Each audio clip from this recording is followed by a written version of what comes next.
আমরা বক্তারা আছেন না বাপ, হ্যাঁ বক্তাদের মধ্যে অনেকজন ডেট লিয়ার পরে বলছে ভাই অন্য জায়গাতে টাকা বেশি পেলে অন্য জায়গায় চলে যায়, এরকম রিপোর্ট আছে না নাই গো? হ্যাঁ আছে না ভাই? হ্যাঁ এরকম অনেক মানুষ অনেক বক্তা আছে দাওয়াত নাই, দাওয়াত লিয়ার পরে আর আসে না। এর জন্য আমি একটা তৈরি করেছি, ওরে এলো দিন আখেরি মলবি হবে বাড়ি বাড়ি, এলো দিন আখেরি মলবি হবে বাড়ি বাড়ি, কোরআনের কথা বলবে হাদিসের কথা বলবে নিজেরা মানে না, ঘন ঘন মসজিদ হবে কিয়ামতের নিশানা গো, ঘন ঘন মসজিদ হবে কিয়ামতের নিশানা। ভাইরে কিয়ামতের দিনে ঘনাবে এ বান্দির পেটে সন্তান হবে, কিয়ামতের দিনে ঘনাবে এ বান্দির পেটে সন্তান হবে, নিজের জমি খালি থাকবে আবাদ হইবে না। নিজের বউকে দিয়ে প্রেম করে না গো, হ্যাঁ নিজের বিবিকে রেখে অন্যজনের সাথে প্রেম করে না, হ্যাঁ বাবাজি তো মোবাইল যদি নাই করে মোবাইল হাত নাই কেন বয়ে, মোবাইল চেক করে কেন, হ্যাঁ কোথায় কোথায় ফোন করছে, কোথায় এসএমএস করছে, কোথায় চ্যাটিং করছে, কার সাথে ভিডিও কল করছে, বিবিতে দেখে না দেখে না, হ্যাঁ সুবহানাল্লাহ। তাই কবি বলছেন ওরে কিয়ামতের দিন ঘনাবে এ বান্দির পেটে সন্তান হবে, এ নিজের জমি খালি থাকবে আবাদ হইবে না। কিছু পীরে টিপে মুরিদের পা জগৎবাসী শুই না যা, ওরে লোভে ভক্তি কম্বকেরা দুজখে ঠিকানা, ঘন ঘন মসজিদ হবে কিয়ামতের নিশানা গো, ঘন ঘন মসজিদ হবে মুসল্লি পাইবা না। ওরে ভাই রাখবে না ভাইয়ের মান, অথচ একই বাপের দুই সন্তান, এক ভাই আর এক ভাইয়ের দিকে ফিরা চাইবে না। দেশে আইবর কতইঠা যাবে ভণ্ডরা ক্ষমতা পাবে, দেশে আইবর কতইঠা যাবে ভণ্ডরা ক্ষমতা পাবে, ওরে রাস্তাঘাটে বুরখা খুলে করিতে থাকিবে যে না, ঘন ঘন মসজিদ হবে কিয়ামতের নিশানা গো, ঘন ঘন মসজিদ হবে কিয়ামতের নিশানা। ওরে এলো দিন আখেরি মলবি হবে বাড়ি বাড়ি, কোরআনের কথা বলবে নিজেরা মানে না, ঘন ঘন মসজিদ হবে কিয়ামতের নিশানা গো, ঘন ঘন মসজিদ হবে কিয়ামতের নিশানা। ওই যে গজলটাই বলছিলাম বাবা, যে একটার পর একটা যে জন বুঝে ধন বুঝে আরো বুঝে পাটি, স্বার্থের লোভে নিজ শরীকের বুকে দিচ্ছে মাটি। এই যে গজলটা বলতে বলতে ওখানেও আলেমদেরকে নিয়ে বক্তাদেরকে নিয়ে একটা কথা আছে কি, ওরে আলেম হয়ে লেকচার শিখে নাই বাহাদুরি, আলেম হয়ে লেকচার শিখে নাই বাহাদুরি, আর হাজার হাজার মুরিদি করে বুঝে পীরগিরি, পীর আলেম সবই বুঝে আমল বুঝে না, স্বার্থের হানি হলে কিন্তু কম করে না, পরের বিচার ভালোই বুঝে বড়ই আফসোস, আর কত শাসন বুঝে নিজে রেখে দোষ। আছে না নাই? নিজের দোষের ঠিক নাই অন্যের বিচার করতে যাই, হ্যাঁ নিজেরই তলা ঠিক নাই অন্যের বাড়িতে যাবে বিচার করে, হ্যাঁ কবি বলছেন ওরে পরের বিচার ভালোই বুঝে বড়ই আফসোস, আর কত শাসন বুঝে নিজে রেখে দোষ, উপদেশ দেওয়া বুঝে নিজে পালে না, স্বার্থের হানি হলে কিন্তু কম করে না। আমার যুবক ভাইয়েরা, আমি যে কথাগুলো বলছি ভাই বেরিয়ে আসেন, তওবা করে আল্লাহর কাছে ক্ষমা চান। আমার যুবক ভাইদের জন্য যে ওয়াজটা করব বলছি আমি, এবার সেই ওয়াজটার দিকে আগাচ্ছি। ভাই তোমাদের মতনই যুবক, আমি একই রাস্তাতেই আছি বাপ, একই রাস্তার উপর দিয়ে যখন যেই মেডিসিনের দরকার তখন সেই মেডিসিন প্রয়োগ করতে আছি বাপ। সোনা মানিকের আমার ভাই জানেরা, যুবক তোমাদের মতন যুবকেরা, তোমাদের মতন নওজোয়ানেরা আমার নবীর পাশে দাঁড়িয়ে নিজের বিবিকে বিধবা করে দিয়ে সন্তানকে এতিম করে দিয়ে এই ইসলামকে প্রতিষ্ঠিত করেছে। মুতার প্রান্তরে লড়াই হবে, যুদ্ধ হবে মুতার প্রান্তরে। ওদিকে কাফেরদের সৈন্য হলো বাপ 1 লক্ষ, কেউ বলেছে 2 লক্ষ, আর আমার নবীজি মুসলমানদের সৈন্য বানালেন মাত্র 3000। কয় হাজার বাপ? 3000। এই 3000-এর ভিতরে আবার 3টা সেনাপতি বানালেন। যুদ্ধের ময়দানে সেনাপতি লাগে একজন, নবী বানালেন 3 জন। নবী বানালেন 3 জন। এখন সবাই জানে যে একজন লাগে, নবী বানালেন 3 জন। কারো বুঝতে কিন্তু বাকি থাকলো না যে নবীজি যে 3 জনকে সেনাপতি বানায় আছে, এদের ভিতরে একজনও বাড়ি ফিরবে না। এদের ভিতরে একজনও বাড়ি ফিরবে না। তারা জানতো যে আমি ওখানে গেলে ইন্তিকাল করব, শহীদ হয়ে যাব। তারপরেও কিন্তু নবীকে পাওয়ার জন্য, আল্লাহকে পাওয়ার জন্য তারা ছুটে চলে যেত। জোরে বলেন সুবহানাল্লাহ। সুবহানাল্লাহ। আমার সোনা মানিকেরাম, আমার নূর নবী, আমার দয়ার নবী বলছেন, ইয়া রাসূলুল্লাহ, ইয়া হাবিবাল্লাহ, নবী গো, ওগো নবীজি, নবী গো। এবার নবী আপনার নবী, আমার নবী বলছেন, ও আমার বালক পুত্র যায়েদ, দাঁড়িয়ে যাও। সঙ্গে সঙ্গে বাবা যায়েদ দাঁড়িয়ে গেলেন। তারপরে বলছেন, কোথায়? আমার জাফর বিন আবু তালিব, দাঁড়িয়ে যাও, চাচাতো ভাই। এবার বাবা সঙ্গে সঙ্গে লাব্বাইক ইয়া রাসূলুল্লাহ বলে দাঁড়িয়ে গেলেন। 3 নম্বরে বলছেন, কোথায়? আমার সাহাবী আব্দুল্লাহ ইবনে রাওহা, দাঁড়িয়ে যাও। সঙ্গে সঙ্গে বাবা দাঁড়িয়ে গেলেন। বলে, তোমরা 3 জন বাড়িতে চলে যাও, সালাম করে এসো গো, তোমরা সালাম করে এসো। যায়েদ দাঁড়িয়ে গিয়ে বলছেন, ইয়া রাসূলুল্লাহ, ইয়া হাবিবাল্লাহ, নবী গো, আমার আব্বা জান। যায়েদ হলো নবীজির পালিত পুত্র, নবীজির পালিত পুত্র।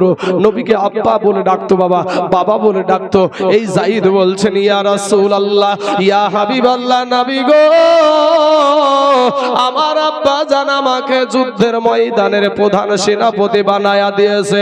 আমার বাড়ি থেকে মা আয়েশা আমার বাড়ি থেকে শুনতে পেয়ে যাবে, আমার যাওয়ার কোনো প্রয়োজন নাই। এ মুসলমান, জাফর বিন আবু তালিব চলে গেলেন বাড়িতে। যাওয়ার পরে বিবিকে সালাম দিয়ে বলছেন, বিবি রে,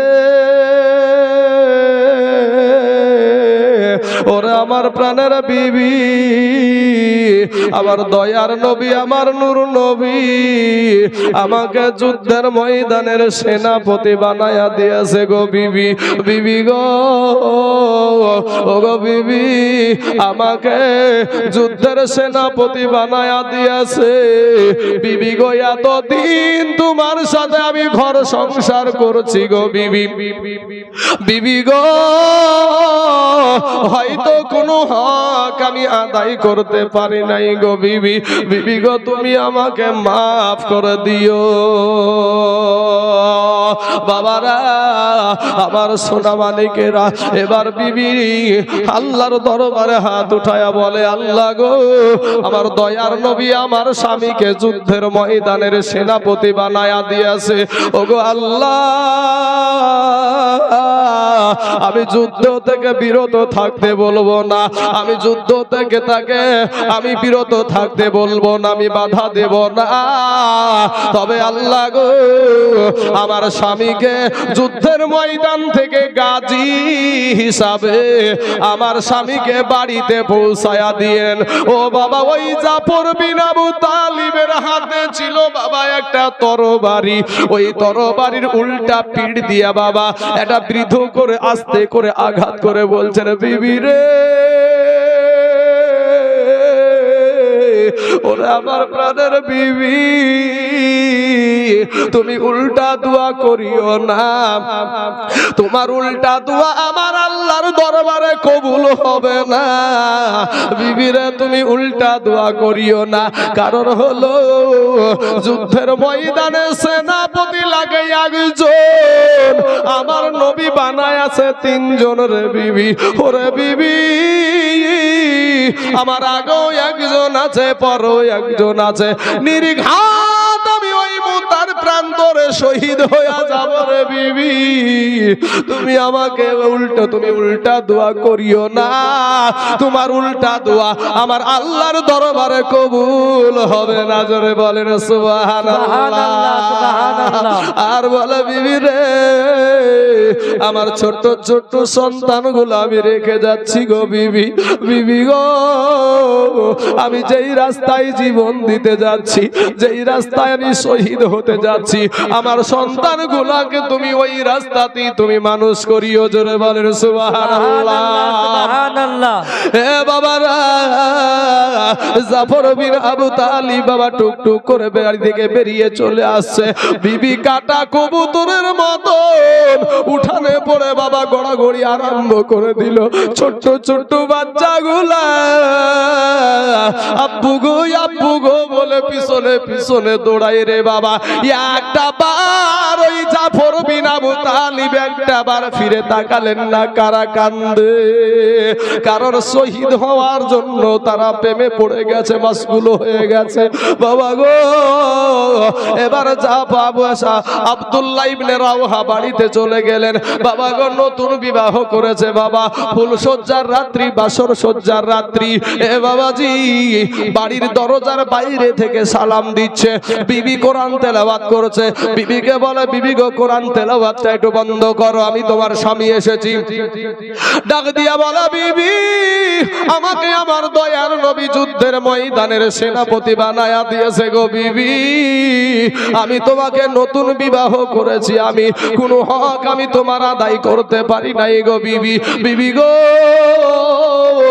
তুমি আমাকে মাফ করে দাও। বিবি একটা ডাক দিয়া বলে, প্রাণের স্বামী আপনাকে আমার দয়ার নবী যুদ্ধের ময়দানের সেনাপতি বানায়া দিয়েছে, তাতে থেকে আমি বিরত থাকতে বলবো না, তাতে থেকে আপনাকে আমি বাধাও দিব না। তবে স্বামী গো আপনি একটা বার আপনি ঘরের ভিতরে আসেন গো স্বামী।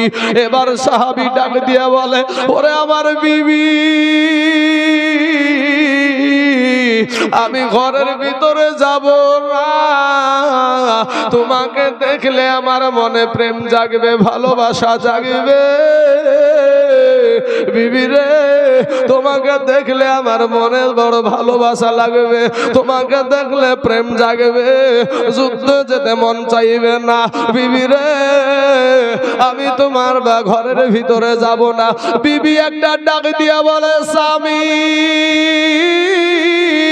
খোদার কসম কিরা বলি গো স্বামী, আপনি যদি ঘরের ভিতরে আসেন আপনাকে কোনো প্রেম নিবেদন আমি করব না, কোনো ভালোবাসা নিবেদন করব না।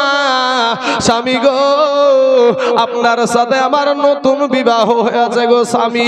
স্বামী গো আপনাকে আমি ভালো করে একটু দেখতেও পাইনি গো স্বামী, আমি একটা নজর শুধু আপনার চেহারা খানা দেখে রাখতে চাই, কাল কিয়ামতের মাঠে আপনাকে যেন আমি স্বামী রূপে চিনে নিতে পারি।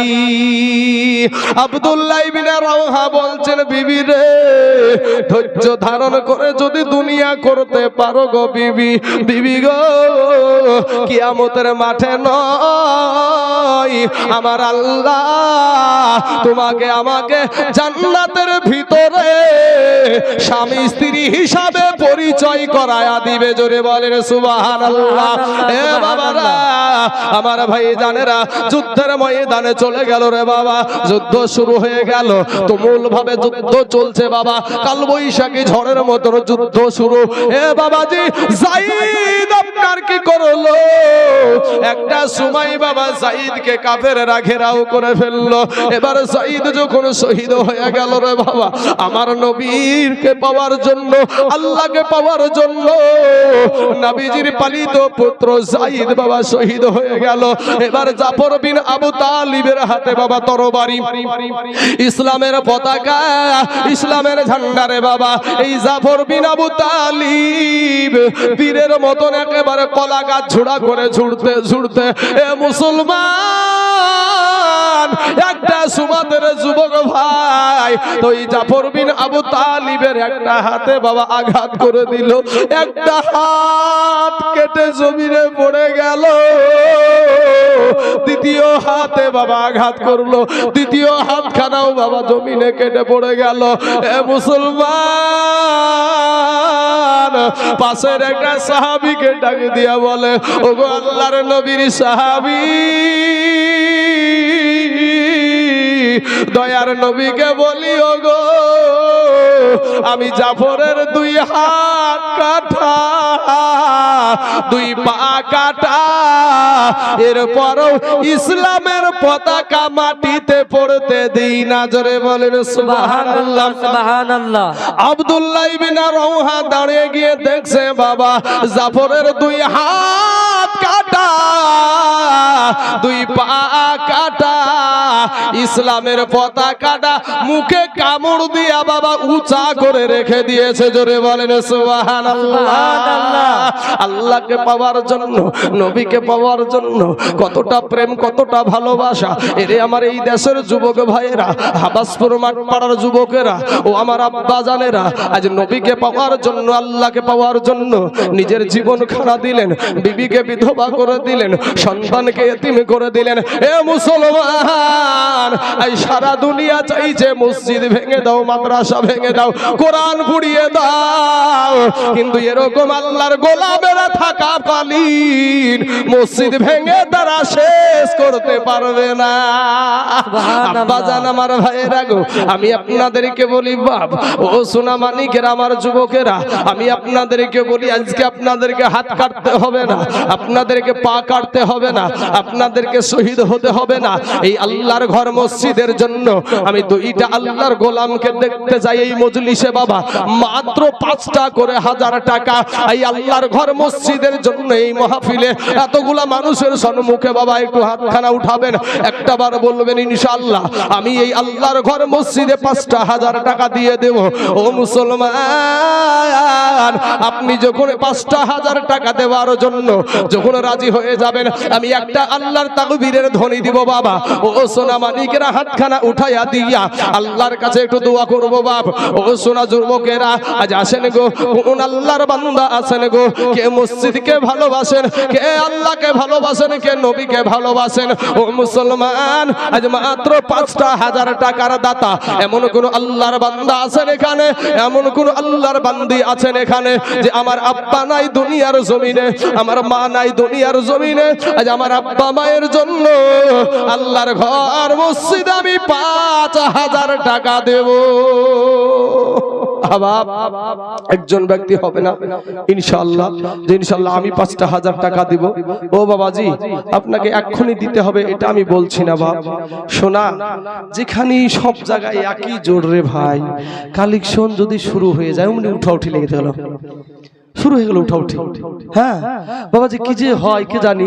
আরে বাপ, জোর করে কি মসজিদের জন্য টাকা নেওয়া হয়? মাদ্রাসার জন্য জোর করে টাকা নেওয়া হয়? কেন এই রহমতের জায়গা থেকে আমরা উঠে যাব ভাই? একটু বসেন না, আল্লাহরই তো ঘর মসজিদ। এই মসজিদ কি নাম আপনার? নিমাসউদ্দিন নিমাসউদ্দিন নামে বাবজি আমার 10 ব্যাগ সিমেন্ট দিয়েছে আর 1000 টাকা দিয়েছে। নারায়ে তাকবীর, নারায়ে রিসালাত। নিমাসউদ্দিন বাবা আমার 10 ব্যাগ সিমেন্টের দাতা, জোরে বলুন জিন্দাবাদ, সুবহানাল্লাহ, সুবহানাল্লাহ। আল্লাহ গো, আমার বাবজির 10 ব্যাগ সিমেন্টকে আল্লাহ তুমি কবুল করে নাও, আল্লাহ তার 1000 টাকাকে আল্লাহ তুমি কবুল করে নাও। আল্লাহ আমার বৃদ্ধ বাবজি, আল্লাহ গো রব্বুল আলামিন, তার মরণের চিহ্ন সাদা দাড়ি হয়ে গেছে। আয় আল্লাহ, ওই বাবজিকে আল্লাহ তুমি পাক্কা সচ্চা ইমানদার মুমিন মুসলমান না বানায়া আল্লাহ তুমি কবরে নিও না। বাবাজি, আপনাকে একটা কথা বলি বাবা, একটা মানুষ নাই যে ইনশাআল্লাহ আমি আল্লাহর ঘর মসজিদে 5000 টাকা দিব। এগো ভাই, কত আচ্ছা যাই হোক, বেনামে একজন বাবজি আমার, সুবহানাল্লাহ, আর একজন বাবজি আমাদের, ওই নামটা লিখেন না গো, কলমালা কো আপনাদের, সুবহানাল্লাহ। ধরেন টাকা ধরেন, আর নাহলে ফ্যানটা বন্ধ করে দেন, অত বাতাসের আমার দরকার নাই। মেশিন যত গরম হবে তত ক্ষেপে নাকি ভাই? হ্যাঁ সুবহানাল্লাহ সুবহানাল্লাহ। হ্যাঁ এই দেখেন আরেকজন দিয়েছে 1000 টাকা, আরেকজন দিয়েছে 200 টাকা। আল্লাহ তার 200 টাকাকে আল্লাহ তুমি কবুল করে নাও, আল্লাহ এত দারাজ করে দাও। তো একজন বাপজি আমার এখানে নামকে গোপন করে দিয়েছে 5000 টাকা। সুবহানাল্লাহ সুবহানাল্লাহ। একটু আইডিয়া আসেন, আইডিয়া আসেন, একটু উঠাইছেন। মনে হয়েছে যেন কলা গাছের মতন পুঁতিয়ে গেছি সব। যাই হোক বাবাজি আমার সোনা মানিকের আমার ভাই জানেরা, একজন বাবজি বলছে আমি দিব 5000 টাকা। নারায়ে তাকবীর, নারায়ে রিসালাত। একজন বাপদক্ষী মানুষ 5000 টাকার দাদা ধরে বলুন জিন্দাবাদ। সুবহানাল্লাহ সুবহানাল্লাহ। আল্লাহ গো আমার এই বাবজির 5000 টাকাকে আল্লাহ তুমি কবুল করে নাও। আসেন একটু আমি দোয়া করব বলেছি, একটু দোয়া করেন। আল্লাহুম্মা আমিন। হায় আল্লাহ মাবুদ গো তোমার একজন বান্দা আল্লাহ, ওগো আল্লাহ ওই বাবজি আমার 5000 টাকার ওয়াদা করেছে। আয় আল্লাহ রব্বুল আলামিন মাবুদ গো আমার বাবুজির 5000 টাকাকে তুমি কবুল করে নাও। আর একজন চাচা আমার 10 ব্যাগ সিমেন্ট দিয়েছে, 1000 টাকা দিয়েছে। আল্লাহ আমি জানি না তাদের মা বাবা কবরে কি হালাতে রয়েছে গো আল্লাহ, কার জানি মা কবরে শুয়া বলে বেটা রে ওরে আমার বিটি দরদি আমি তোর মা কবরে শুয়াছি রে বেটা বিটি, একটা বীরকে একটা বার কি তোর মনে পড়ে না, একটা বার কি তোর প্রাণে দয়া হয় না। আল্লাহ গো কার জানি মা জননীর মুখখানের কথা মনে পড়ে গেল, কার জানি আব্বা জানের দেহখানার কথা মনে পড়ে গেল। আজ যেই বাপ মা চরের মাঠে এত কষ্ট করে আমাদের মুখে খাবার তুলে দিয়েছে, কত কাওয়ান শিয়ানজার জামানা চলে গেল, সেতি আলীর জামানা চলে গেল, মাইয়ার জামানা চলে গেল, কুত্তি কালাইয়ের জামানা চলে গেল। আজ হাজার সুখ কিন্তু সেই বাপ মা খাবার খেতে পেল না, কবরে চলে গেছে। আল্লাহ গো এদের আব্বা মায়ের কবরে জাহান্নামের দরজা বন্ধ করে দাও, আল্লাহ জান্নাতের দরজা খোলায়া দাও, আল্লাহ জান্নাতি পোশাক পরিধান করায়া দাও। আমিন সুম্মা আমিন। বাহাক লা ইলাহা ইল্লাল্লাহু মুহাম্মাদুর রাসূলুল্লাহ সাল্লাল্লাহু আলাইহি ওয়াসাল্লাম। বাবাজি একজন ব্যক্তি 5000 টাকার মায়ের পাগলে যেখানে বসে বসে কাঁদছে বাপ, এমন কোন আল্লাহর বান্দা নাই গো এখানে যে মায়ের কথা বাপের কথা যেমন বলেছি বাপ সাথে সাথে চোখের পানি ছেড়ে কাঁদতে শুরু করে দিয়েছে, স্টেজের উপরে বসে বসে কাঁদে। এরে যুবক এ আমার কালেমার ভাইয়েরা, আমি যতই বড় বক্তা হই না কেন, যতই বড় মৌলবি হই না কেন, যতই বড় মুফতি হই না কেন, যতই বড় মুহাদ্দিস হই না কেন, ভাই রে মক্কা মদিনার ইমাম হইয়াও আল্লাহর জান্নাতে যাওয়া হবে না যদি মায়ের মনে কষ্ট কোন সন্তান দেয়। সুবহানাল্লাহ সুবহানাল্লাহ। মা বাপের পায়ের নিচে হলো জান্নাত, কথা ঠিক না বে ঠিক বাপ? ওরে কেমনে গেলা ফাঁকি দিয়া মাগয়া মায়া কা ফেলে দিবানিসি তুস।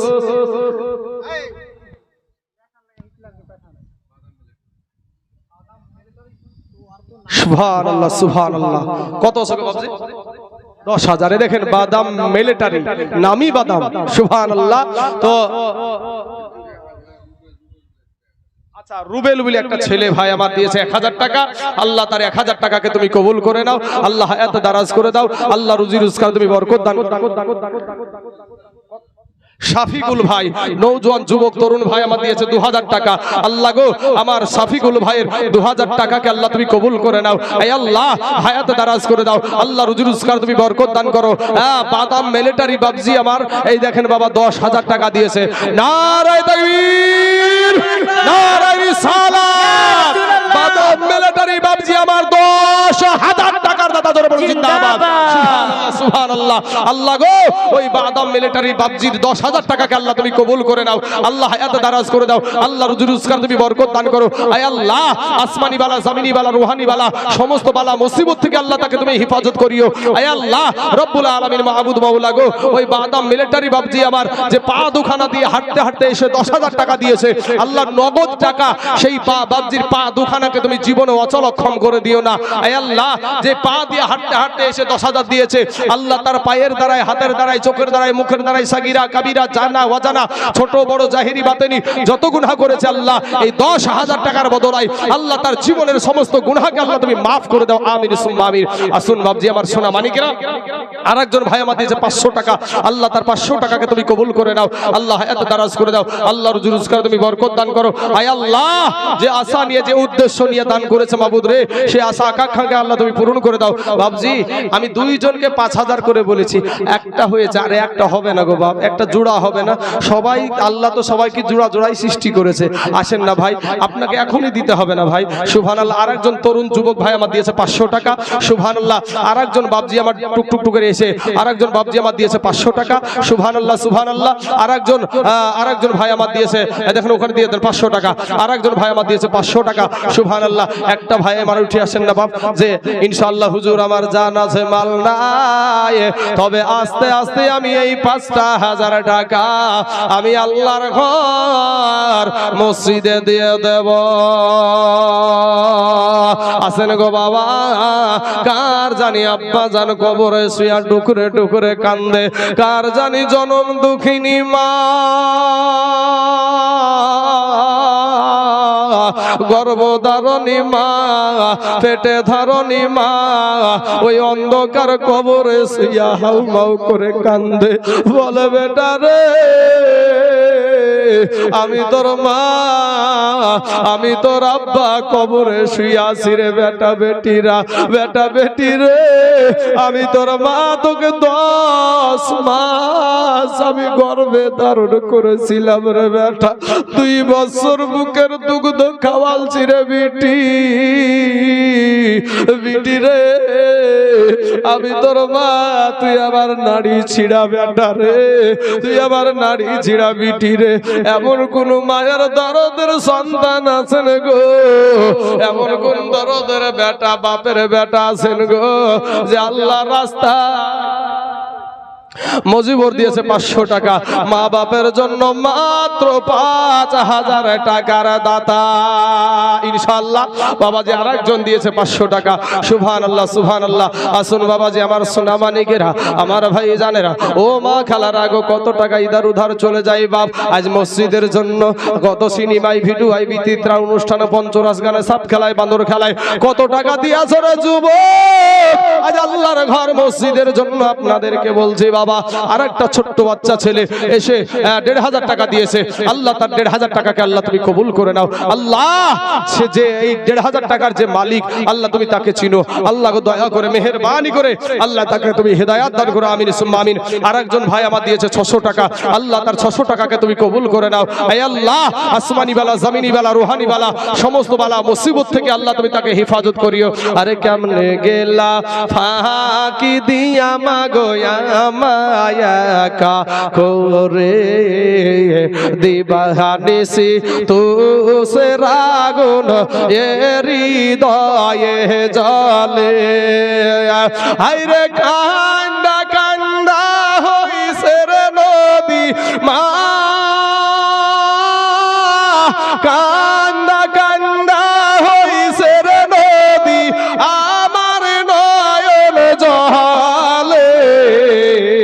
জোরে বলেন একবার সুবহানাল্লাহ। এ দিবানিসি তুসে রাগুন এ হৃদয়ে জলে, কেমনে গেলা ফাঁকি দিয়া মাগোয়া মায়া কা ফেলে, দিবানিসি তুসে রাগুন এ হৃদয়ে জলে। ওরে আমি আদর করে নাইনি গো কেউ আমায়া কোলে তুলে, আদর করে নাইনি গো কেউ আমায় কোলে তুলে, কিছুদিন দূর করিয়া আবার যাই যে ফেলে, আমায় কে দিবে আর শান্ত গো মা, আমায় কে দিবে আর শান্ত গো, একটু আদর করে দিবানিসি তু সে রাগুন এ হৃদয়ে জলে কেমনে গেলা ফাঁকি দিয়া মাগো আমায়া কাফেলে দিবানিসি তু সে রাগুন এ হৃদয়ে জলে মা জননী আসে গোজার এই ধরনীর তরে সেই মাকে রাখিও তোমরা অতি যতন করে তোমরা ভুইল না গো মা জননী মা তোমরা ভুইল না গো মা জননী রাইখো আদর করে দিবানিসি তু সে রাগুন এ হৃদয়ে জলে। আরেকজন দিয়েছে আপনার 2500 টাকা। নারায়ে তাকবীর, নারায়ে রিসালাত। বেনামে একজন ভাই আমার 2500 টাকার দাতা ধরে বলুন জিন্দাবাদ, সুবহানাল্লাহ। আরেকজন ভাই আমার দিয়েছে 600 টাকা। আল্লাহ তার 600 টাকাকে তুমি কবুল করে নাও। আল্লাহ হায়াত দারাজ করে দাও। আল্লাহ রুজি রোজগার তুমি বরকত দান করো। আয় আল্লাহ, আসমানি বালা, জমিনি বালা, রুহানি বালা, সমস্ত বালা মুসিবতকে আল্লাহ তুমি দূর করে দাও। ওগো বাবা, আমার সোনা মানিকেরা, যার আব্বা নাই, যার মা নাই, ভাই যুবক, যতদিন বাঁচবা ভাই তোমার মায়ের খিদমত করিও, ভাই তোমার বাবার খিদমত করিও।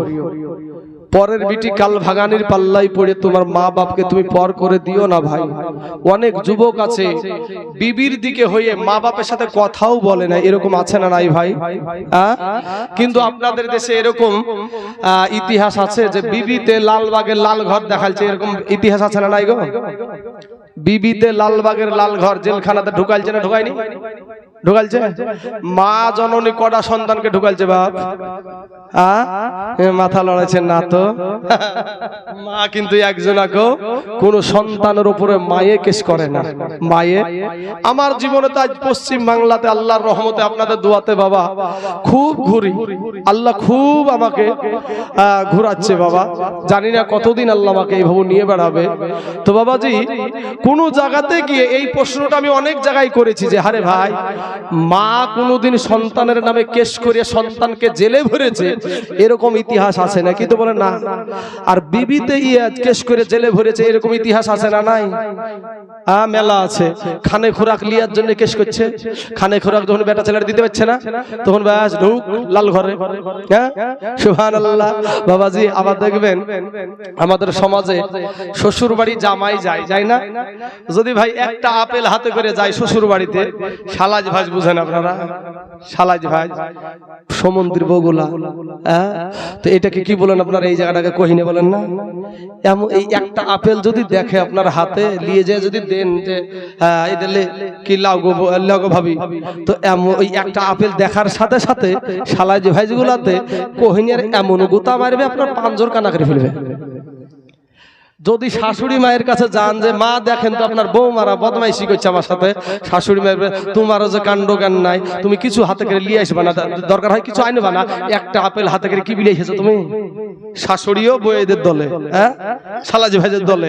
কিন্তু ওই একটা আপেল, এই যুবকেরা, ওই একটা আপেল ভাই তুই কিন ভগবান গুলাই বা বাহাদুরপুরে, কিনার পরে তোমার মায়ের কাছে যাও, যাই বলো মা আমার পকেটে টাকা নাই মা, তুই একটা আপেল কিনেছি তোমার জন্য মা, তুমি খেয়ে খুশি হও। বলেন মা খুশি হবে না বেজার হবে? খুশি হবে। আর শাশুড়ির বাড়িতে কহিনের গুতা, বুঝছেন না বাপ? শোনা আমার ভাইয়েরা, ও যুবকেরা, তোমার মা যে কষ্ট করে তোমাকে মানুষ করেছে ভাইরে, তোমার মুখের মা ডাক শোনার জন্য মা নিজে বেডে শুয়ে যায়। আমি দেখেছি ডমকুল, আপনার দিয়া ডমকুল একটা দিয়া নার্সিং হোম আছে, তো ওখানে ডাক্তারের সাথে আমার একটা বন্ধুতালি আছে, তো ওর কাজই হলো শুধু অপারেশন করা আর ওই সিজার করা কাজ। তো বলি ভাই মেয়েদের কতটা সিজার করতে গেলে মেয়েটার পেটটা কতটা কাটতে হয়, তো ও বলছে যে ভাই কমসে কম এতটা কাটে, এতটা কাটে। অনেকেই ভাবে যে একটু ধানবাদা কাটে না। আর তাছাড়া আরেকটা সবচাইতে আশ্চর্যজনক কি জানেন, যে এখন মেয়েদের যে সিজার করা হয়, মা জননীর যে সিজার করা হয়, অজ্ঞান করা হয় না, এখন ও ডাক্তার বলছে যে ভাই অজ্ঞান করি না, ওই জায়গাটাকে শুধু বুদা করে। কেন অজ্ঞান করে না? যে বাচ্চা পাল্টিয়ে নিবে বলে। এই যে একটা আতঙ্ক ছড়িয়েছিল যে একজনের বাচ্চা আরেকজন নিয়ে নিয়েছে, এর বেটা ছেলে ও নিয়ে নিয়েছে, ওর মেয়ে ছেলে ঘুরিয়ে দিয়েছে। এর জন্য মাকে আর অজ্ঞান করা হয় না, ওই জায়গাটা বেবুদা করা হয়। মা দেখতে পাচ্ছে যে চাকু আছে, ছুরি আছে, অস্ত্র আছে, মা এটা দেখতে পাচ্ছে। মা তারপরেও বলছে ওই ছুরি দেখে আমি ভয় করি না, আমি মারা যাই তারপরে আমার সন্তান যেন তার বাবাকে বাবা বলে ডাকতে পারে। সেই বাপকে আজ অনেক সন্তান আছে আব্বা বলে ডাকে না। এরকম কুলাঙ্গার সন্তান আছে না নাই বাপ? হ্যাঁ, সুবহানাল্লাহ। বাপকে বাপ বলে ডাকে না। বাবা রে, সোনা মানিকের আমার ভাই জানেরা, ওগো আমার আব্বা জানেরা, আমার পর্দার আড়ালের মা খালারা গো, তাই আমি বলবো যে মা তুমিও একদিন শাশুড়ি হবা, তুমিও একদিন শ্বশুর হবা। নিজেকে ঠিক রাখো।